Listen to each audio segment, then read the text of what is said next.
जब प्रदोष व्रत मंगलवार के दिन हो तो उसे मंगल प्रदोष या भौम प्रदोष कहा जाता है। इस प्रदोष व्रत के दिन भगवान शिव और भगवान हनुमान की पूजा का विधान है। इस दिन हनुमान जी की पूजा करने से जातक को मंगल ग्रह की शुभता प्राप्त होती है। भौम प्रदोष व्रत के दिन मंगल प्रदोष व्रत कथा का पाठ अवश्य करना चाहिए। व्रत कथा और इस व्रत के लाभ। इस वर्ष मंगल प्रदोष व्रत 12 सितंबर 2023 भाद्रपद कृष्ण पक्ष त्रयोदशी को रहेगा। इसके पश्चात 9 जनवरी 2024 पौष मास कृष्ण पक्ष त्रयोदशी और 23 जनवरी 2024 पौष मास शुक्ल पक्ष त्रयोदशी के दिन होगा। भौम प्रदोष व्रत एवं पूजन के लाभ। प्रदोष व्रत बहुत ही प्रभावशाली है। मंगलवार के दिन प्रदोष व्रत होने से इसका प्रभाव और भी बढ़ जाता है।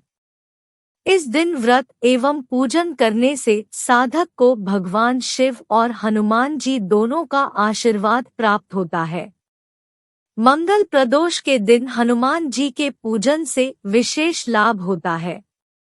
भौम प्रदोष पर हनुमान जी की उपासना करने से साधक के तेज और आत्मविश्वास में वृद्धि होती है।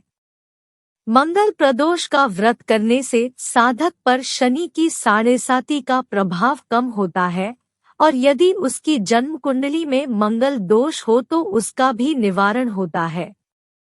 साधक को ऋण से मुक्ति मिलती है और वो कर्ज मुक्त हो जाता है।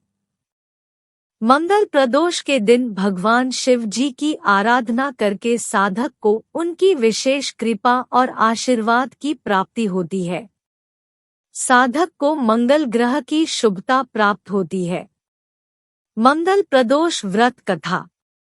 बहुत समय पहले की बात है, एक गांव में एक बुढ़िया अपने इकलौते बेटे के साथ रहती थी। वो अपने पुत्र से बहुत स्नेह रखती थी। वो वृद्ध स्त्री हनुमान जी की बहुत बड़ी भक्त थी।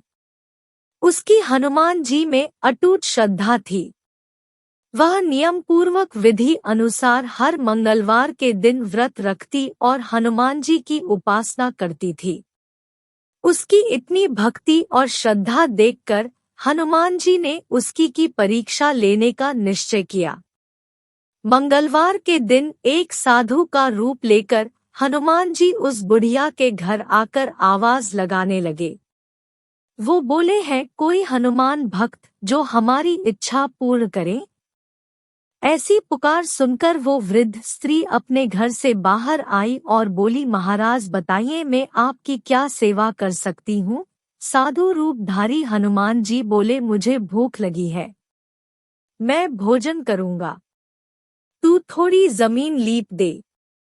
वो बुढ़िया दुविधा में फंस गई क्योंकि उस दिन उसका व्रत था और व्रत के नियम के अनुसार उस दिन मिट्टी खोदना और लीपना दोनों ही निषिद्ध थे।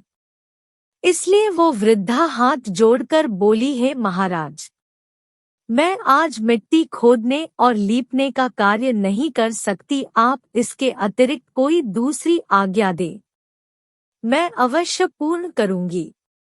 साधु ने उससे इस बात की 3 बार शपथ लेने को कहा। उसने वैसा ही किया। प्रतिज्ञा कराने के पश्चात साधु ने उससे कहा, तू अपने पुत्र को बुला, मैं उसकी पीठ पर अग्नि जलाकर भोजन पकाऊंगा। साधु के ऐसे वचन सुनकर बुढ़िया बड़ी तरह से घबरा गई, किंतु वचनबद्ध होने के कारण उसने साधु के कहे अनुसार अपने पुत्र को बुलाकर साधु को सौंप दिया।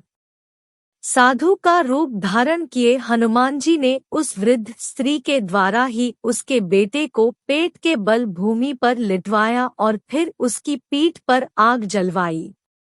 पुत्र की पीठ पर आग जलाकर अत्यंत दुख से भरकर वो बुढ़िया घर के भीतर चली गई। भोजन बनाने उपरांत साधु ने उस वृद्ध महिला को बुलाया और कहा, तुम अपने बेटे को पुकारो जिससे वो भी आकर भोग लगा ले। इस बात पर वो बुढ़िया बोली, इस प्रकार अब उसका नाम लेकर मुझे और कष्ट मत पहुँचाइए।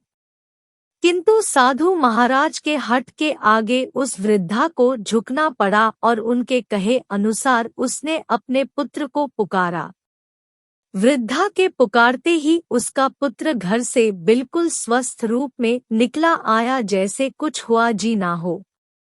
अपने बेटे को जीवित पाकर वो बुढ़िया आश्चर्य से भर गई और साधु महाराज के चरणों में गिर गई।